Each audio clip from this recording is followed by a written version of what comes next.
Hello दोस्तों, स्वागत है आपका आपके इस यूट्यूब चैनल पर।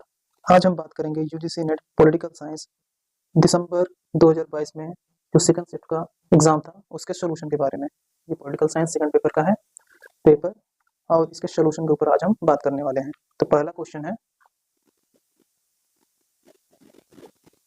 अधिकार वह है जिनकी हम दूसरों से तथा दूसरे हमसे अपेक्षा करते हैं। यह किसने कहा था? तो यह कहा था हॉबहाउस ने। हॉबहाउस हमारे पहले वाले ऑप्शन में दिए हुए हैं। बढ़ते हैं अगले क्वेश्चन की तरफ। अगला सवाल है,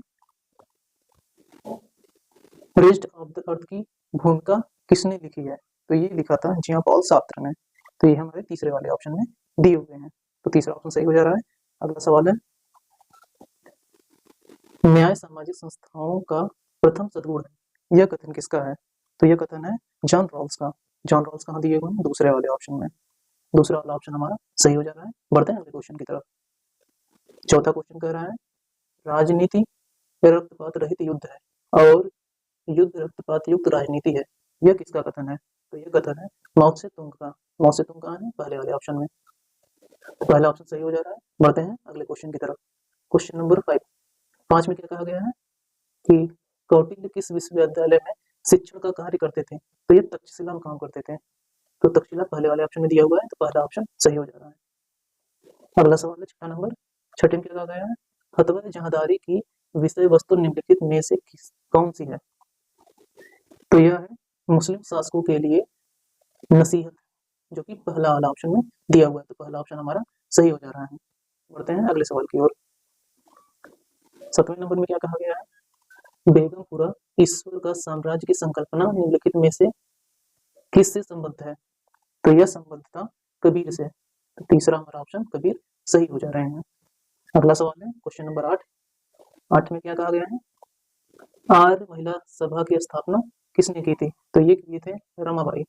मतलब तीसरा वाला ऑप्शन हमारा सही हो जा रहा है। अगला सवाल है 9 नंबर। इसमें कहा है, निम्नलिखित में से किसने कहा कि इंग्लैंड केवल चुनावों के दौर लोकतांत्रिक होता है? तो यह कहा था रूसो ने। रूसो तीसरा ऑप्शन में दिए हुए हैं। बढ़ते हैं अगले सवाल की तरफ। अगला सवाल है 10 नंबर। 10 में कहा है कि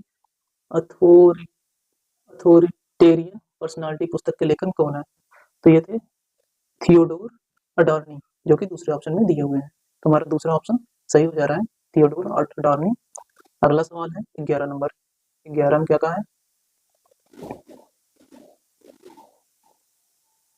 यह मत किसने दिया कि एक आदर्श संविधान राजनैतिक अभिजात्य को उत्तम नैतिक स्वरूप में संजोकर रखता है और स्थायी राजनैतिक उत्कृष्टता प्रदान करता है? तो ये कहा था अरस्तु ने। अरस्तु दूसरे वाले ऑप्शन में दिए हुए हैं, तो दूसरा ऑप्शन हमारा सही हो जा रहा है। अगला सवाल है 12 नंबर।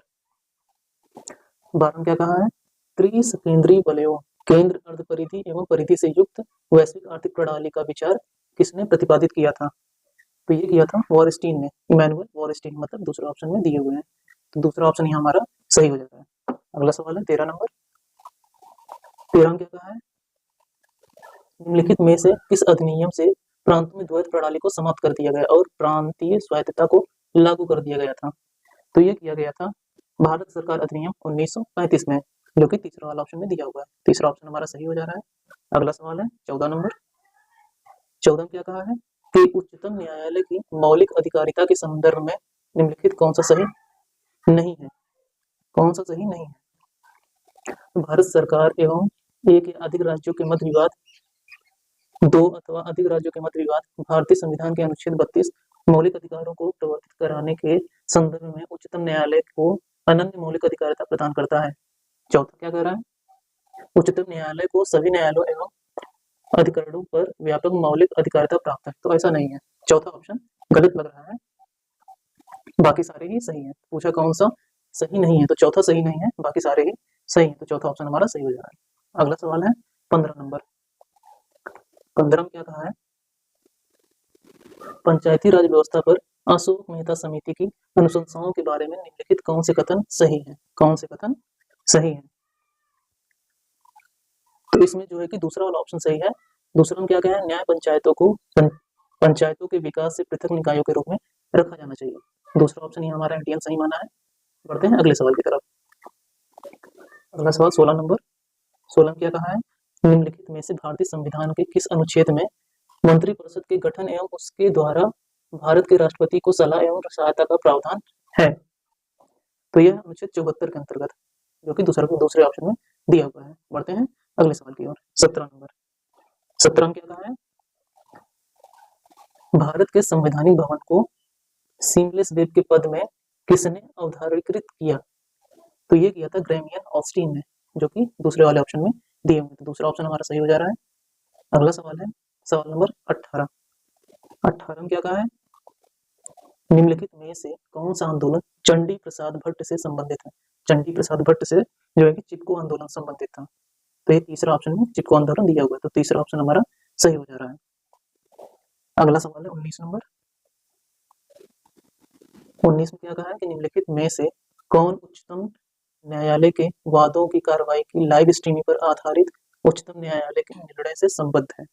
तो यह था इंदिरा जयसिंह, जो कि पहला वाले ऑप्शन में दिया हुआ है, तो पहला वाला ऑप्शन हमारा सही हो जा रहा है। बढ़ते हैं अगले सवाल की ओर। अगला सवाल 20 नंबर। 20 में क्या कहा है कि निम्नलिखित में से किस राजनीतिक दल को भारत के उत्तर पूर्व क्षेत्र से प्रथम राष्ट्रीय राजनीतिक दल के रूप में मान्यता प्राप्त है? तो यह था नेशनल पीपल्स पार्टी, जो कि तीसरे वाले ऑप्शन में दिया हुआ है। बढ़ते हैं अगले सवाल की तरफ। सवाल नंबर 21। 21 में क्या कहा है कि संगठनों के अध्ययन में व्यवहारवादी दृष्टिकोण से आशा है। व्यवहारवादी दृष्टिकोण से संबंधित सवाल है, तो इसका तीसरा वाला ऑप्शन सही है। ठीक है, तीसरा ऑप्शन इसका सही माना है। तीसरा क्या कह रहा है कि संगठनात्मक व्यवहार के अध्ययन में व्यवहारवादी विज्ञान का उपयोग, तो तीसरा ऑप्शन हमारा सही हो जा रहा है। बढ़ते हैं अगले सवाल की ओर। सवाल नंबर 22। वैसे सवाल नंबर 22 जो है कि एनटीए ने ड्रॉप किया है, तो इस पर हम डिस्कस नहीं करेंगे। अगर आपकी इच्छा हो तो इसको आप देख सकते हैं कि इसमें क्या कमियां हैं, क्या इस वजह से ड्रॉप किया गया, इसको आप सर्च कर सकते हैं। तो ये होमवर्क के रूप में रख लीजिए, क्या कमियां हैं उसको खोजिएगा। बढ़ते हैं अगले सवाल की ओर। अगला सवाल है टेलर की मानसिक क्रांति की अवधारणा निम्नलिखित में किसके अध्ययन से संबंधित है? तो यह संबंधित था समरसता एवं सहयोग से, जो कि तीसरा वाले ऑप्शन में दिया हुआ है, तो तीसरा ऑप्शन हमारा सही हो जा रहा है। बढ़ते हैं अगले सवाल की ओर। सवाल नंबर 24। 24 में क्या कहा है? निम्नलिखित में से कौन सी एक नौकरशाही मॉडल की कमी है? नौकरशाही मॉडल की कमी कौन सी है? तो तीसरा वाला ऑप्शन इसका सही है कि दिशा निर्देश कार्यवाही के रूप में मानकीय कारकों का अभाव, ये जो है कि नौकरशाही मॉडल की एक कमी है। बाकी जो भी ऑप्शन दिया हुआ है वो कमियां नहीं है, तो तीसरा वाला ऑप्शन हमारा सही हो जा रहा है। बढ़ते हैं अगले क्वेश्चन की तरफ। सवाल नंबर 25। 25 में क्या कहा है? राष्ट्रीय उपभोक्ता विवाद निवारण आयोग का प्रथम अध्यक्ष निम्नलिखित में से कौन था? तो इसमें थे न्यायमूर्ति बी बालकृष्ण ईरानी, तो ये जो कि पहले वाले ऑप्शन में दिए हुए हैं, तो पहला वाला ऑप्शन हमारा सही हो जा रहा है। बढ़ते हैं अगले सवाल की तरफ। सवाल नंबर 26। 26 में कहा नीति आयोग का गठन कैसे हुआ था? तो इसका गठन केंद्रीय मंत्रिमंडल के संकल्प द्वारा हुआ था, जो कि दूसरे वाले ऑप्शन में दिया हुआ है, तो दूसरा ऑप्शन सही हो जा रहा है। बढ़ते हैं अगले सवाल की ओर। अगला सवाल है 27 नंबर। 27 नंबर क्या कह रहा है कि निम्नलिखित में से कौन सी राष्ट्रीय खाद्य सुरक्षा अधिनियम 2013 की उल्लेखनीय विशेषता नहीं है? कौन सी विशेषता नहीं है? तो इसमें से चौथा वाला ऑप्शन सही है, बाकी सारे ये ऑप्शन गलत है। चौथे में क्या कहा है कि गर्भवती महिला आंगनबाड़ी में निःशुल्क जांच की हकदार होगी, तो ऐसा बिल्कुल नहीं कहा गया है। राष्ट्रीय खाद्य सुरक्षा अधिनियम है ये, न कि हेल्थ से संबंधित है। बाकी सारे ही ऊपर वाले ऑप्शन गलत है। पूछा कौन सी विशेषता नहीं है, तो ये विशेषता नहीं थी, बाकी सारे ही विशेषता सही है, तो चौथा ऑप्शन हमारा सही हो जा रहा है। बढ़ते हैं अगले सवाल की ओर। अगला सवाल है 28 नंबर।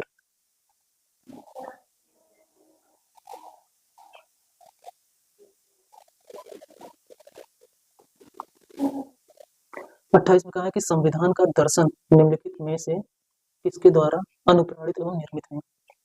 तो यह था संविधान सभा की 22 जनवरी 1947 के प्रस्ताव द्वारा, जो कि दूसरे वाले ऑप्शन में दिया हुआ है, तो हमारा दूसरा वाला ऑप्शन सही हो जा रहा है। बढ़ते हैं अगले सवाल की ओर। सवाल नंबर 29। 29 में क्या कहा है कि वर्तमान स्थिति में संघ, राज्य एवं संवर्ती तीनों सूचियों से संबंधित निम्नलिखित कथनों में से कौन सा असत्य है? तो उसमें से दूसरा वाला असत्य है, संघ सूची में 97 विषय समाहित है, तो ऐसा नहीं है। तो हमारा पूछा कि कौन सा असत्य है, तो दूसरा वाला असत्य है, तो दूसरा वाला ऑप्शन हमारा सही हो जाएगा। बाकी रासूची में 61, समवर्ती में 52, मूल में 47 विषय से बनी थी। ये पहला, तीसरा और चौथे को एलिमिनेट कर देंगे, दूसरा वाला ऑप्शन बाहर आ गया। तो दूसरा वाला ऑप्शन हमारा सही हो गया। बढ़ते हैं अगले सवाल की ओर। अगला सवाल है 30 नंबर। 30 नंबर क्या कर रहा है कि व्यक्तिगत प्रबंधन के माध्यम से कार्यकारी नियंत्रण करने की नकारात्मक विधियां जिनको भारत में कम प्रयोग किया गया है, तो यह है नकद जुर्माने का अधिरोपण। बाकी सारे का प्रयोग अच्छे से किया गया है। तो पहला वाला ऑप्शन सही हो जा रहा है। एनटीए ने पहला ऑप्शन सही माना है।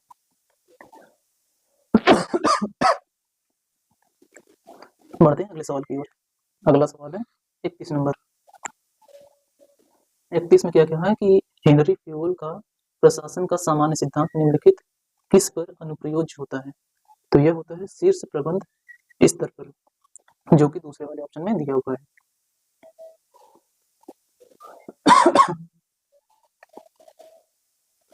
अगला सवाल है 32 नंबर। निम्नलिखित में से किसने कहा था समस्या समाधान सिद्धांत विश्व को उस रूप में मानता है जैसा कि वह प्रचलित सामाजिक एवं शक्ति संबद्ध और संस्थाओं के साथ उसमें पाता है, जिससे वे कार्रवाई के लिए दी गई रूपरेखा के अनुरूप में संगठित किए जाते हैं। तो ऐसा कहा था रॉबर्ट डब्ल्यू कॉक्स ने, जो कि पहले वाले ऑप्शन में दिए हुए हैं। तो पहला ऑप्शन हमारा सही हो जा रहा है। बढ़ते हैं अगले सवाल की ओर। सवाल नंबर 33। 35 कह रहा है कि निम्नलिखित में से किसने सिक्योरिटी डिलेमा मतलब सुरक्षा दुविधा पद की रचना की थी? तो ये किए थे जॉन हर्ज ने, जो कि पहले वाले ऑप्शन में दिए हुए हैं। जॉन हर्ज हमारे सही हो जा रहे हैं। पहला वाला ऑप्शन सही हो जा रहा है। बढ़ते हैं अगले सवाल की ओर। सवाल नंबर 34। 34 में क्या कहा है कि निम्नलिखित में से किसने तर्क दिया था कि राज्य सुरक्षा के बजाय शक्ति को अधिकतम पाने का प्रयास करते हैं? तो यह कहा था जॉन मियर सिमर ने, जो कि चौथे वाले ऑप्शन में दिए हुए हैं। तो चौथा वाला ऑप्शन हमारा सही हो जा रहा है। बढ़ते हैं अगले सवाल की ओर। सवाल नंबर 35। 35 में कहा है कि आप इस वाक्यांश के साथ किस लेखक को संबद्ध करेंगे? अराजकता वह है जिसे राज्य उत्पन्न करते हैं। तो ऐसा अलेक्जेंडर वेल्ड सोचते थे, जो कि पहले वाले ऑप्शन में दिए हुए हैं। तो पहला वाला ऑप्शन हमारा सही हो जा रहा है। बढ़ते हैं अगले सवाल की ओर। सवाल नंबर 36। 36 क्या कह रहा है कि निम्नलिखित में से इस वर्ष में मुंबई 26/11 का आतंकवादी हमला हुआ था? तो ये हुआ था 2008 में। आप सभी को पता होगा कि उसमें ताज होटल में आतंकवादी हमला हुआ था, काफी न्यूज में बना हुआ था। तो दूसरा वाला ऑप्शन हमारा सही हो जा रहा है। बढ़ते हैं अगले सवाल की ओर। सवाल नंबर 37। 37 में कहा है कि वंदे भारत मिशन का उद्देश्य क्या था? तो इसका उद्देश्य था कि भारत के बाहर विपदाग्रस्त भारतीय नागरिकों को सुरक्षित वापस लाना, जो कि पहले वाले ऑप्शन में दिया हुआ है। तो पहला वाला ऑप्शन हमारा सही हो जा रहा है। बढ़ते हैं अगले सवाल की ओर। अगला सवाल है 38 नंबर। 38 नंबर क्या कह रहा है कि कूटनिरपेक्ष आंदोलन में भारत ने सर्वप्रथम किस वर्ष भाग लिया था? तो ये 1961, जो इसकी स्थापना का वर्ष था, उसी वर्ष ही भारत जुड़ गया था। तो उसी वर्ष इसने जो है कि भाग लिया था। तो पहला वाला ऑप्शन सही हो जा रहा है। बढ़ते हैं अगले सवाल की ओर। सवाल नंबर 39। 39 में कहा है कि निम्नलिखित में से किस वर्ष में एक्ट ईस्ट पॉलिसी की घोषणा की गई थी? तो यह हुआ था 2014 में। 2014 चौथा वाला ऑप्शन सही हो जा रहा था। एक्ट ईस्ट पॉलिसी इससे पहले आया था लुक ईस्ट पॉलिसी, जो कि 1991 में आया था। तो इस पर ध्यान रखिएगा। ये एक्ट ईस्ट पॉलिसी है 2014 वाला। 40 नंबर क्या कह रहा है? निम्नलिखित में से कौन सी पुस्तकें लेनिन द्वारा लिखी गई हैं? लेनिन द्वारा जो है कि why is to be done, state and revolution, ये दोनों ही पुस्तकें लेनिन द्वारा लिखी गई हैं। बाकी why is the history Marxist today ये नहीं लिखी गई हैं। तो ए और बी चौथे वाले ऑप्शन में है। चौथा वाला ऑप्शन हमारा सही हो जा रहा है। बढ़ते हैं अगले सवाल की ओर। अगला सवाल है 41 नंबर। 41 नंबर कह रहा है कि निम्नलिखित में से किन संकल्पनाओं के साथ जे.एफ. लियोटार्ड संबद्ध है? एनटीए ने इसका दूसरा वाला ऑप्शन सही माना है। मतलब कि पॉइंट नंबर ए, बी और डी, मतलब भाषाई खेल, ज्ञान आधारित प्रतिवेदन, संप्रेषणात्मक पारदर्शिता, ये तीनों पॉइंट इसके सही हैं। बाकी ये जो संप्रेषित तार्किकता है इसको नहीं माना है। तो दूसरा वाला ऑप्शन हमारा सही हो जा रहा है। बढ़ते हैं अगले सवाल की ओर। अगला सवाल है 42 नंबर। 42 में कहा है कि निम्नलिखित में से कौन से हॉब्स के दर्शन से संबंधित है? हॉब्स के दर्शन से संबंधित है मानव इच्छा में कुछ भी आध्यात्मिक या इंद्रियाती का समावेश नहीं होता है और जीव स्वयं में गति है। बाकी मन की स्थिति की शांति यह नहीं है, महानतम सुख अस्तित्वात्म नहीं है। बाकी ए और सी सही होने की वजह से पहला वाला ऑप्शन इसका सही हो जा रहा है। बढ़ते हैं अगले सवाल की ओर। सवाल नंबर 43। 43 इसको भी होमवर्क के रूप में छोड़ रहे हैं, इसको खोजिएगा। हालांकि इसमें कुछ कमियां हैं, इस वजह से ये ड्रॉप हो गया था। क्या कमियां हैं, इसको खोजने का प्रयास करिएगा कि क्वेश्चन में कमी है या इसके ऑप्शन में कुछ कमियां हैं। बढ़ते हैं अगले सवाल की ओर। Question number 44। 44 में कहा है कि विवेकानंद के संदर्भ में निम्नलिखित में से कौन से सही हैं। तो एंटी ने इसका पहला वाला उत्तर सही माना है। पहला क्या कह रहा है कि ए बी और डी 1897 में विवेकानंद ने रामकृष्ण मिशन को प्रारंभ किया था। पहला वाला सही है। दूसरा क्या कह रहा है कि विवेकानंद ने हिमालय में अद्वैत आश्रम की स्थापना की थी। और डी वाला कह रहा है कि विवेकानंद का यह भी मत था कि किसी राष्ट्र का वास्तविक मूल्य सदैव उसकी सैन्य शक्ति या भौतिक विकास के रूप में नहीं मापा जा सकता है। तो इसका पहला वाला ऑप्शन सही हो जा रहा है। बढ़ते हैं अगले सवाल की ओर। अगला सवाल है 45 नंबर। 45 जो है तिलक से संबंधित है। इसमें क्या कहा है कि तिलक के संदर्भ में निम्नलिखित में कौन से कथन सही है। इसका पहला वाला ऑप्शन सही है। एनटीए ने पहला वाला उत्तर इसका सही माना है। पहले में क्या है कि ए बी सी और ई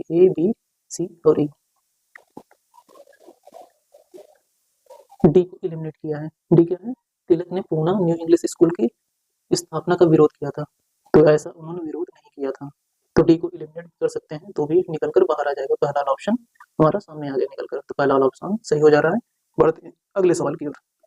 अगला सवाल है 46 नंबर। 46 नंबर क्या कर रहा है, गैब्रियल आलमंड ने दलीय प्रणाली को निम्नलिखित में से किन श्रेणियों में वर्गीकृत किया है। तो एनटीए ने इसका चौथा ऑप्शन सही माना है। ए बी सी और ई। ए बी सी और ई। एबीसी क्या कर रहा है कि सत्तावादी दलीय प्रणाली, प्रभावी गैर सत्तावादी दलीय प्रणाली, प्रतिस्पर्धी द्विदलीय प्रणाली और प्रतिस्पर्धी बहुदलीय प्रणाली, इसमें जो है कि वर्गीकृत किया गया है आमंड द्वारा। तो चौथा वाला ऑप्शन हमारा सही हो जा रहा है। बढ़ते हैं अगले सवाल की ओर। सवाल नंबर 47। 47 कह रहा है कि संविधान सभा की रचना के बारे में निम्नलिखित में से कौन से कथन सही हैं। कैंटीन इसका चौथा ऑप्शन सही माना है। ए बी सी और D. A B C D मतलब कि सारे ऑप्शन इसके सही हैं। ए क्या कह रहा है, प्रत्येक रियासत को उसकी जनसंख्या के अनुपात में सीटों का आवंटन किया जाना था। प्रत्येक ब्रिटिश प्रांत के लिए आवंटित सीटें मुसलमान एवं सिखों तथा अन्य साधारण जनसंख्या के मध्य विभाजित की गई थी। अन्य समुदाय के लिए आवंटित की गई सीटों को प्रांतीय विधानसभा के समुदाय के सदस्यों द्वारा निर्वाचित होना था। उपरोक्त प्रक्रिया में एकल हस्तांतरणीय मत प्रणाली के साधनों द्वारा अनुपातिक प्रतिनिधित्व वाले तरीकों का पालन किया जाना था। तो चौथा मतलब कि सारे ही ऑप्शन इसके सही हो जा रहे हैं। बढ़ते हैं अगले सवाल की ओर। अगला सवाल है 48 नंबर। 48 में क्या कहना है कि निम्नलिखित में से किन सूचनाओं के बिना किसी अपवाद के सूचना के अधिकार अधिनियम आरटीआई से छूट प्राप्त है। तो हालांकि इसका सारा ही ऑप्शन सही है। चौथा वाला ऑप्शन एनटीए ने सही माना है, ए बी सी और डी। वैसी सूचना जो सरकारी विभाग की वित्तीय जवाबदेही को संवर्धित करेगी। दूसरा, कैबिनेट बैठक के विचार विमर्श से संबंधित सूचना। वैसी सूचना जो किसी जांच की प्रक्रिया में बाधा उत्पन्न करती है। जजों की नियुक्ति से संबंधित न्यायिक प्रलेख या फिर उसका रिकॉर्ड जो है, यह भी आरटीआई से छूट प्राप्त है। तो हमारा चौथा वाला ऑप्शन सही हो जा रहा है। बढ़ते हैं अगले सवाल की ओर। सवाल 49 नंबर क्या कह रहा है कि निम्नलिखित में से कौन से राज्य या राज्यों का गठन भाषा के आधार पर हुआ है। तो भाषा के आधार पर हरियाणा का हुआ था, आंध्र प्रदेश का हुआ था, महाराष्ट्र का हुआ था, मध्य प्रदेश का नहीं हुआ था, नागालैंड का भी नहीं हुआ था। तो ए बी और सी कौन से ऑप्शन में है, पहले वाले में। तो पहला वाला ऑप्शन हमारा सही हो जा रहा है। बढ़ते हैं अगले सवाल की ओर। अगला सवाल है 50 नंबर। 50 क्या कहा है कि जीएसटी परिषद में निम्नलिखित में से कौन से शामिल हैं। जीएसटी से संबंधित सवाल है। तो एनटीए ने इसका तीसरा वाला ऑप्शन सही माना है, ए सी और डी। ए सी और डी मतलब कि केंद्रीय वित्त मंत्री इसमें शामिल है और राजस्व अथवा वित्त के प्रभारी केंद्रीय राज्य मंत्री और वित्त या कराधान के प्रभारी मंत्री या प्रत्येक राज्य सरकार द्वारा नामित कोई अन्य मंत्री। तो इतने लोग जो है कि इसमें शामिल हैं। तीसरा वाला ऑप्शन इसका सही हो जा रहा है। बढ़ते हैं अगले सवाल की ओर। अगला सवाल है 51 नंबर। 51 में कहा है कि 9 लोक प्रशासन के निम्नलिखित कौन से विरोधी उद्देश्य हैं? विरोधी उद्देश्य कौन से हैं? तीसरा वाला ऑप्शन इसका सही है। मतलब कि प्रत्यक्षवाद विरोधी, प्रौद्योगिकी विरोधी, पदानुक्रम विरोधी, ये तीनों ही इसके विरोधी उद्देश्य हैं। तो तीसरा वाला ऑप्शन हमारा सही हो जा रहा है, हालांकि ये मूल्य विरोधी नहीं है। बढ़ते हैं अगले सवाल की ओर। सवाल नंबर 52। 52 में कहा है कि निम्नलिखित में से कौन सी भारत सरकार की परियोजना नहीं है? ध्यान रखिएगा, लास्ट में लिखा है परियोजना नहीं है, बहुत मिस्टेक हो जाता है इसमें, है कि नहीं वाले में। तो इसमें दर्पण है, प्रगति है, सागर नहीं है, बाकी जीवन प्रणाली है। तो केवल सी वाला नहीं है, बाकी सारे ही हैं। तो तीसरा वाला ऑप्शन हमारा सही हो जा रहा है। बढ़ते हैं अगले सवाल की ओर। अगला सवाल है 53 नंबर। 53 में कहा है कि निम्नलिखित में से कौन से संयुक्त राष्ट्र के कार्यकाल अंतरराष्ट्रीय शांति को प्रोत्साहन देने और उसे बनाए रखने में सम्मिलित है? तो सुरक्षा परिषद है, महासचिव है, महासभा भी है, आर्थिक सामाजिक एवं सांस्कृतिक परिषद यह नहीं है, ये तो समाज सेवा वाला काम करता है। तो शुरुआती ABC मतलब पहला वाला ऑप्शन सही हो जा रहा है। बढ़ते हैं अगले सवाल की ओर। अगला सवाल है 54 नंबर। 54 में कहा है कि एल रिचर्डसन की पुस्तक स्टैटिस्टिक्स ऑफ डेडली कॉरल्स 1960 में कौन से महत्वपूर्ण निष्कर्ष हैं? इस बुक का नाम दिया हुआ है और इसमें जो है बताया है कि इसमें कौन से महत्वपूर्ण निष्कर्ष हैं। एनटीए ने इसका तीसरा वाला उत्तर सही माना है, मतलब A, C और D। ए में कहा है कि युद्ध की समस्या एक या कुछ राज्यों के दैत्यवाद से उत्पन्न नहीं होती है। दूसरा, संलग्नता युद्ध की निरंतरता में एक महत्वपूर्ण कारक रहा है। राष्ट्रवाद ने युद्धों को अभिप्रेरित और उनकी रोकथाम दोनों की है। तो तीसरा वाला ऑप्शन सही हो जा रहा है। बढ़ते हैं अगले सवाल की ओर। 55 नंबर कह रहा है कि निम्नलिखित में से कौन से संस्थान वाशिंगटन सर्वसम्मति का भाग है? एनटीए ने इसका दूसरा वाला ऑप्शन सही माना है, मतलब कि ए बी और डी सही है। अंतरराष्ट्रीय मुद्रा कोष, विश्व बैंक, यूएस ट्रेजरी, तो ये तीनों सही है। ऑप्शन नंबर 2 हमारा सही हो जा रहा है। बढ़ते हैं अगले सवाल की ओर।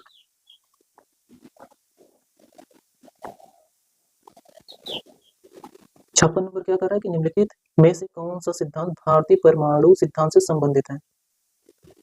तो इसका एनटीए ने दूसरा वाला ऑप्शन सही माना है, ए बी और सी को। ये कह रहा है कि भारतीय परमाणु सिद्धांत का उद्देश्य एक विश्वसनीय न्यूनतम तनाव निवारक की निर्मित एवं उसे बनाए रखना है। परमाणु कमांड अथॉरिटी एकमात्र निकाय है जो परमाणु हथियार का उपयोग करने हेतु प्राधिकृत कर सकती है। तीसरा है कि भारतीय परमाणु सिद्धांत गैर परमाणु हथियार वाले राष्ट्रों के खिलाफ परमाणु हथियार के उपयोग की स्वीकृति नहीं देता है। तो हमारा दूसरा वाला ऑप्शन सही हो जा रहा है। बढ़ते हैं अगले सवाल की ओर। 57 नंबर। 57 नंबर क्या कह रहा है? ये अभिकथन कारण वाला सवाल है। अभिकथन कह रहा है कि देखभाल का नीतिशास्त्र एक नैतिक उपागम है जो न्याय का विरोधाभासी होता है। कारण क्या कह रहा है कि व्यक्ति सामान्यतः अपनी पूर्व धारणाओं को न्यायसंगत ठहराने के लिए अपने विवेक का प्रयोग करते हैं। हालांकि दोनों ही सही है और आर जो है कि एक ही व्याख्या कर रहा है। तो पहला वाला ऑप्शन हमारा सही हो जा रहा है। बढ़ते हैं अगले सवाल की ओर। 58 नंबर। 58 नंबर में कहा है कि सभी के लिए न्याय की अवधारणा समानता से सुसंगत है और कारण क्या है कि न्याय हेतु सकारात्मक स्वतंत्रता आवश्यक होती है। हालांकि दोनों सही है, लेकिन कारण जो है एक ही सही व्याख्या नहीं कर रहा है, मतलब अभिकथन की सही व्याख्या नहीं कर रहा है। तो इसका दूसरा वाला ऑप्शन सही हो जाएगा। एनटीए ने भी इसका दूसरा वाला ऑप्शन सही माना है। बढ़ते हैं अगले सवाल की ओर। 59 नंबर। 59 नंबर भी अभिकथन कारण वाला है। अभिकथन कह रहा है कि सत्याग्रह में यहाँ तक कि विरोध को भी क्षति पहुंचाने का विचार विलुप्त भी नहीं था। कारण कह रहा है कि निष्क्रिय प्रतिरोध में दूसरे पक्ष को क्षति पहुंचाने का विचार सदैव निहित था। तो यहाँ पर भी लगभग दोनों ही कथन सत्य है, लेकिन आर एक ही सही व्याख्या नहीं कर रहा है। तो जो दूसरा वाला ऑप्शन है यह हमारा सही हो जा रहा है। बढ़ते हैं अगले सवाल की ओर। अगला सवाल है 60 नंबर। 60 नंबर कह रहा है कि ये भी अभिकथन कारण वाला फिर से आ गया। अभिकथन कह रहा है कि सत्ता बिना शर्त संदेह रहित अनुसरण की मांग करती है और इसलिए दूसरों के निर्णय में भिन्नता का वातावरण उत्तरदायित्व का अधित्याग और अविवेकी विश्वास उत्पन्न कर सकती है। कारण इसका कह रहा है कि सत्ता तर्क एवं आलोचनात्मक बौद्धिक समझ के प्रति खतरा है। यहाँ अभिकथन कारण दोनों सही है, और आर्य की सही व्याख्या भी कर रहा है, तो पहला वाला ऑप्शन हमारा सही हो जा रहा है। बढ़ते हैं अगले सवाल की ओर। 61 नंबर। 61 में क्या कहा है कि इसका अभिकथन कर रहा है, स्वास्थ्य संबंधी मुद्दे एमडीजीज के केंद्रीय मुद्दे हैं, और कारण कर रहा है कि एमडीजीज के 8 लक्ष्यों में से 3 लक्ष्य स्वास्थ्य से संबंधित मुद्दों से संबंधित हैं। तो हालांकि दोनों ही सही है, और आर्य की सही व्याख्या भी कर रहा है, तो पहला वाला ऑप्शन सही हो जा रहा है। बढ़ते हैं अगले सवाल की ओर। 62 नंबर। 62 नंबर कह रहा है कि अभिकथन कारण वाला यह भी है कि शीत युद्ध की समाप्ति के बाद द्विध्रुवीय प्रणाली से एक ध्रुवीय प्रणाली में परिवर्तन तीव्र गति से हुआ था। कारण कह रहा है कि पूर्व यूरोप और मध्य यूरोप में सोवियत शक्ति का पतन तथा इसके बाद स्वयं यूएसएसआर का समापन एक ध्रुवीय प्रणाली में परिवर्तन के कारण थे। तो हालांकि ये दोनों ही सही हैं, और आर्य की सही व्याख्या भी है, तो पहला ऑप्शन सही हो जा रहा है। बढ़ते हैं अगले सवाल की ओर। सवाल नंबर 63। 63 में क्या कहा है कि द्वितीय विश्व युद्ध के पश्चात संयुक्त राज्य अमेरिका एक अधिक प्रभुत्वशाली शक्ति वाला राष्ट्र बन गया। कारण क्या कह रहा है कि द्वितीय विश्व युद्ध के पश्चात अधिकतर साम्राज्यवादी शक्तियों का पतन हो गया। तो हालांकि दोनों सही है, आर्य की सही व्याख्या भी कर रहा है, तो पहला वाला ऑप्शन सही हो जा रहा है। बढ़ते हैं अगले सवाल की ओर। 64 नंबर। इसमें दो कथन दिए हुए हैं। पहला कथन कह रहा है कि कार्ल मार्क्स ने अपना स्नातकोत्तर शोध प्रबंध हीगल पर लिखा था। दूसरा कथन कह रहा है कि साम्यवादी समाज में किसी के भी पास कार्यकलापों का कोई एक विशिष्ट क्षेत्र नहीं होता है। तो कार्ल मार्क्स ने ऐसा नहीं किया था, हीगल पर नहीं लिखा था, लेकिन इसका दूसरा वाला कथन सही है, तो चौथा वाला ऑप्शन सही हो जा रहा है। बढ़ते हैं अगले सवाल की ओर। 65 नंबर। 65 नंबर कह रहा है कि पहला कथन, पेरियार का प्रमुख लक्ष्य जाति व्यवस्था का उन्मूलन था, जिसे उन्होंने मानव सभ्यता एवं आत्मसम्मान के सिद्धांतों के विरुद्ध पाया था। दूसरा कथन कह रहा है, पेरियर का दृढ़ विश्वास था कि हिंसा के बगैर क्रांतियां लोगों का वास्तविक एवं स्थायी कल्याण सुनिश्चित करती हैं। तो इसका पहला वाला ऑप्शन सही है, मतलब कि कथन एक और ओर दोनों से सही है। बढ़ते हैं अगले सवाल की ओर। अगला सवाल क्या कह रहा है? 66 नंबर। फिर से कथन वाला है। पहला कथन कह रहा है कि नव दक्षिणपंथ राज्य की शक्तियों के संभावित प्रयोग को सीमित करके लोकतंत्र के विरुद्ध उदारवाद के अभिप्राय को संबोधित करने से संबंधित है। दूसरा कथन कह रहा है कि मुक्त बाजार सदैव सुचारू रूप से संचालित नहीं होता है, और इसके लाभ इसकी हानियों से क्रांतिकारी रूप से महत्वपूर्ण होते हैं।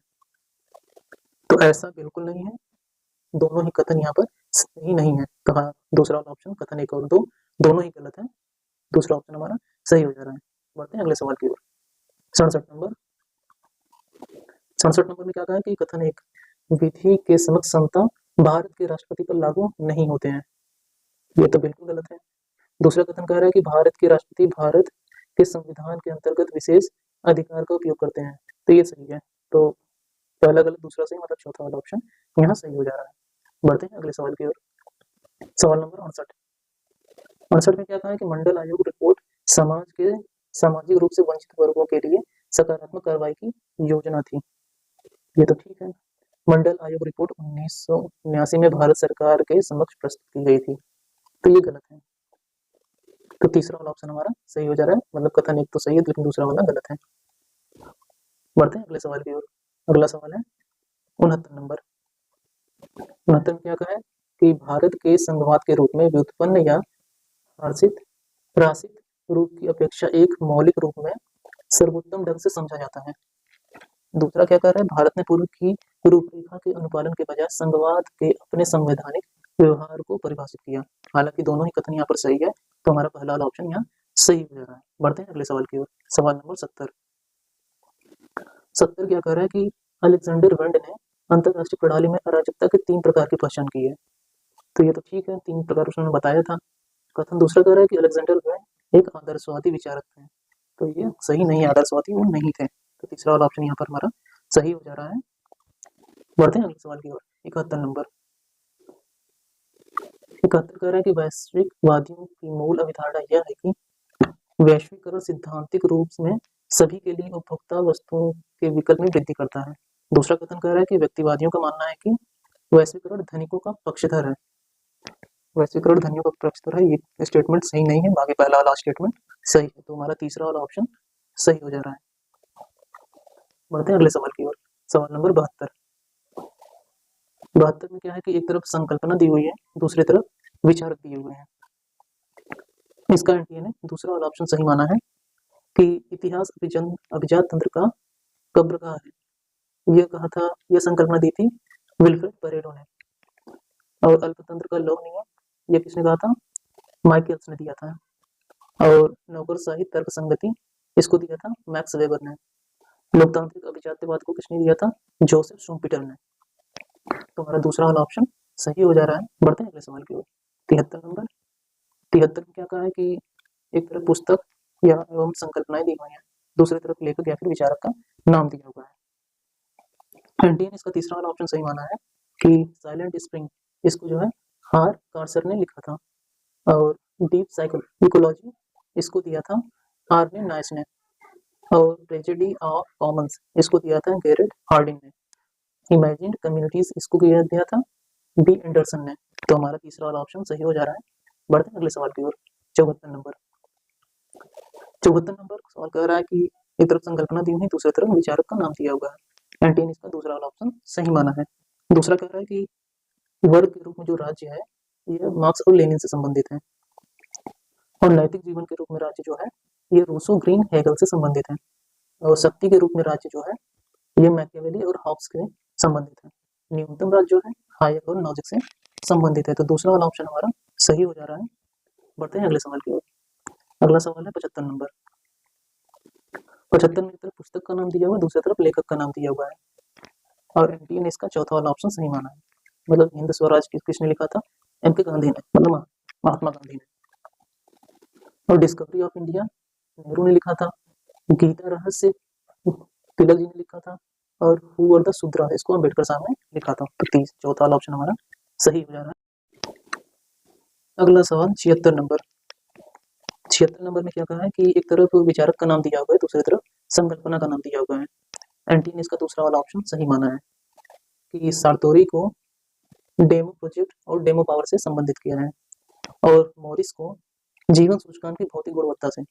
और हॉयक को कैटालेक्सी से। पोपर को मिथ्याकरण से संबंधित किया है। तो दूसरा वाला ऑप्शन एनटीए ने सही माना है। बढ़ते हैं अगले सवाल की ओर। अगला सवाल है 77 नंबर।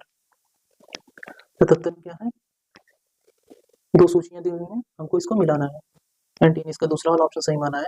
मतलब कि विनियोग विधेयक इसको मिला है 3 प्रकार के, वे सम्मिलित होते हैं। प्रत्यानुदान आकस्मिक वित्तीय आवश्यकताओं की पूर्ति हेतु कार्यपालिका को वित्तीय अनुदान दिया जाना। प्रभारित व्यय का मतलब है कि संचित निधि से गैर मतदेय व्यय। और लेखानुदान का मतलब है कि केंद्र सरकार को अग्रिम रूप में अनुदान। तो दूसरा ऑप्शन हमारा सही हो जा रहा है। बढ़ते हैं अगले सवाल की ओर। अगला सवाल है 78 नंबर। 78 नंबर में क्या है? यहाँ पे दो सूचियां दी हुई हैं, एक तरफ संकल्पना, दूसरी तरफ उनसे संबंधित विचारक का नाम दिया हुआ है। एनटीए ने इसका पहला वाला उत्तर सही माना है। मतलब कि वोट बैंक की संकल्पना किसने दी है? श्रीनिवासन ने। और श्री नारायण धन परिपालन योगम इसको किसने दिया है? इसको दिया है नारायण गुरु ने। आदि धर्म को किसने दिया है? मंगूराम मुगोवालिया ने। और लास्ट में आत्मसम्मान आंदोलन ये इसको संबंध किया है रामास्वामी नायकर से। तो पहला वाला ऑप्शन हमारा एनटीए ने सही माना है। तो पहला ऑप्शन हमारा सही हो जा रहा है। बढ़ते हैं अगले सवाल की ओर। सवाल नंबर 79।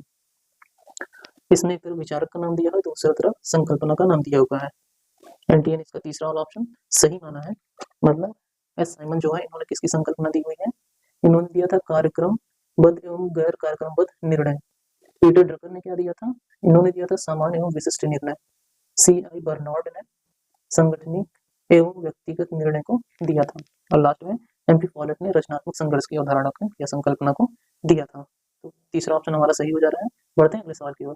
अगला सवाल है 80 नंबर। इसमें एक तरफ सूचकांक दिया हुआ है, दूसरी तरफ मंत्रालय या फिर आयोग का नाम दिया हुआ है कि ये वाला सूचकांक कौन सा मंत्रालय या फिर आयोग जारी करता है। तो एनटीए ने इसका पहला उत्तर सही माना है ऑप्शन कि सुशासन सूचकांक जो है इसको कौन जारी करता है? कार्मिक लोक शिकायत तथा पेंशन मंत्रालय। और स्वच्छ सर्वेक्षण या फिर स्वच्छता सूचकांक इसको जारी करता है हाउसिंग एवं नगरीय कार्य मंत्रालय। और राष्ट्रीय बहुआयामी निर्धारिता सूचकांक को नीति आयोग जारी करता है।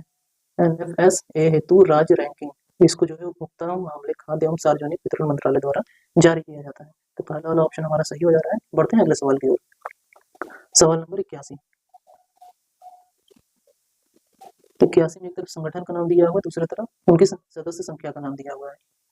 तो शंघाई सहयोग संगठन, इसमें कितनी संख्या है? 8 संख्या है। आसियान में 10, तो ए का 2, बी का 3, दूसरे ऑप्शन में दिया हुआ है। दूसरा ऑप्शन हमारा सही हो जा रहा है। बाकी अफ्रीकन यूनियन, अफ्रीकन संघ जो है, इसमें 55 देश हैं और यूरोपीय संघ में 27। तो हमारा दूसरा वाला ऑप्शन सही हो जा रहा है। बढ़ते हैं अगले सवाल की ओर। अगला सवाल है 82 नंबर। इसमें एक तरफ लेखक का नाम दिया हुआ है, दूसरी तरफ पुस्तक का नाम दिया हुआ है। एंटी ने इसका तीसरा वाला ऑप्शन सही माना है कि जो लेखक है वाल्टर रोडनी, इन्होंने लिखा था how Europe underdeveloped Africa, और जो जोफ्रे के इन्होंने दिया था development and underdevelopment in Marxist analysis, और रोनाल्ड एच चिलकोट इन्होंने दिया था theory of underdevelopment and development. Joseph Schumpeter ने दिया था इंपीरियलिज्म एंड सोशल क्लासेस। तो हमारा तीसरा वाला ऑप्शन यहाँ सही हो जा रहा है। बढ़ते हैं अगले सवाल की ओर। सवाल नंबर 83। 83 में कहा है कि प्रकाशन वर्ष के अनुसार निम्नलिखित को कालानुक्रमानुसार व्यवस्थित कीजिए। एंटी ने इसका चौथा ऑप्शन सही माना है, मतलब हेलो फैमिली सबसे पहले आई, होली फैमिली, और द पावर्टी ऑफ फिलोसफी, उसके बाद आया, फिर आया critic of political economy, last में आया वैल्यू प्राइस एंड प्रॉफिट। तो चौथा वाला ऑप्शन हमारा सही हो जा रहा है। बढ़ते हैं अगले सवाल की ओर। अगला सवाल है 84 नंबर। 84 में कहा है कि हीगल के अनुसार निरपेक्ष चेतना या फिर ईश्वर स्वयं को निम्नलिखित में से किस अनुक्रम में अभिव्यक्त करती है? अनुक्रम बताना यहाँ पर। तो एंटी ने इसका पहला ऑप्शन सही माना है कि सबसे पहले सामान्य चेतना, उसके बाद आत्म चेतना, फिर विवेक, फिर आत्मत्व। तो इस क्रम में रहेगा, तो पहला वाला ऑप्शन हमारा सही हो जा रहा है। बढ़ते हैं अगले सवाल की ओर। 85 नंबर। 85 नंबर कह रहा है कि निम्नलिखित पुस्तकों को उनके प्रकाशन वर्ष के क्रम में व्यवस्थित कीजिए। एनटीए ने चौथा ऑप्शन इसका सही माना है, मतलब द जर्मन आइडियोलॉजी सबसे पहले आई, फिर आया द स्टेट एंड रिवोल्यूशन, फिर द पॉलिटिकल सिस्टम, और लास्ट में आया the structure of scientific revolution. तो चौथा वाला ऑप्शन हमारा सही हो जा रहा है। बढ़ते हैं अगले सवाल की ओर। 86 नंबर। 86 नंबर कह रहा है कि संविधान की उद्देशिका में अधिष्ठापित निम्नलिखित पदों को सही अनुक्रम कौन सा है? फिर से यहाँ अनुक्रम वाला सवाल आ गया है। एंटी यहाँ पर इसका दूसरा उत्तर सही माना है कि सबसे पहले न्याय आएगा, फिर स्वतंत्रता आएगी, फिर समानता आएगी, फिर बंधुत्व, इस क्रम में रहेगा। तो दूसरा वाला ऑप्शन हमारा सही हो जा रहा है। बढ़ते हैं अगले सवाल की ओर। 87 नंबर। 87 कह रहा है कि निम्नलिखित संगठनों को उनके स्थापना वर्ष के क्रम में कालानुक्रमानुसार व्यवस्थित कीजिए। एंटी ने इसका दूसरा वाला ऑप्शन सही माना है कि सबसे पहले भारतीय मजदूर संघ की स्थापना, all India trade union Congress की स्थापना हुई, फिर आया Indian national trade union Congress, फिर आया हिंद मजदूर सभा, फिर भारतीय मजदूर संघ, फिर लास्ट में आया centre of Indian trade unions. तो यहाँ पे हमारा दूसरा वाला ऑप्शन सही हो जा रहा है। बढ़ते हैं अगले सवाल की ओर। सवाल नंबर 88। 88 क्या कह रहा है कि द्वितीय प्रशासनिक सुधार आयोग की निम्नलिखित रिपोर्टों को क्रमानुसार व्यवस्थित कीजिए। ये जो दूसरी प्रशासनिक सुधार आयोग थी, इन्होंने जो भी रिपोर्ट जारी की थी उसमें से 4 रिपोर्ट का नाम दिया हुआ है, इसको क्रम से बैठाना है। तो एनटीए ने इसका चौथा वाला ऑप्शन सही माना है, मतलब कि सबसे पहले संकट प्रबंधन, और फिर शासन में नीति शास्त्र, फिर लोक व्यवस्था, फिर स्थानीय शासन, इस रूप में उसने व्यवस्थित किया था। तो चौथा वाला ऑप्शन हमारा सही हो जा रहा है। बढ़ते हैं अगले सवाल की ओर। सवाल नंबर 89 में कहा है कि निम्नलिखित अधिनियमों को कालानुक्रम में व्यवस्थित कीजिए जो शासन में पारदर्शिता को प्रोत्साहित करते हैं। एनटीए ने इसका दूसरा ऑप्शन सही माना है, मतलब तो सबसे पहले भ्रष्टाचार निवारण अधिनियम, फिर केंद्रीय सतर्कता आयोग अधिनियम, फिर सूचना का अधिकार अधिनियम, फिर लोकपाल एवं लोकायुक्त अधिनियम, लास्ट में विल्सर लोअर संरक्षण अधिनियम। मतलब कि दूसरा वाला ऑप्शन हमारा सही हो जा रहा है। बढ़ते हैं अगले सवाल की ओर। अगला सवाल है 90 नंबर। 90 नंबर में कहा है कि संयुक्त राष्ट्र के निम्नलिखित महासचिवों को उनके पद के कार्यकाल के क्रम में व्यवस्थित कीजिए। तो एनटीए ने इसका तीसरा वाला उत्तर सही माना है कि सबसे पहले डेग हैमरशोल्ड आए, फिर यूथांड, फिर जेवियर पेरियस कुरियर, फिर लास्ट में बुतरस घाली आए थे। तो तीसरा वाला ऑप्शन हमारा सही हो जा रहा है। बढ़ते हैं अगले सवाल की ओर। इसके बाद जो है कि कॉम्प्रिहेंशन शुरू हो गया। 91 से लेकर लास्ट 100 तक पूरा कॉम्प्रिहेंशन दिया हुआ है, तो कॉम्प्रिहेंशन हम डिस्कस नहीं करते हैं। तो अब मिलते हैं नए वीडियो में नए पीवाई के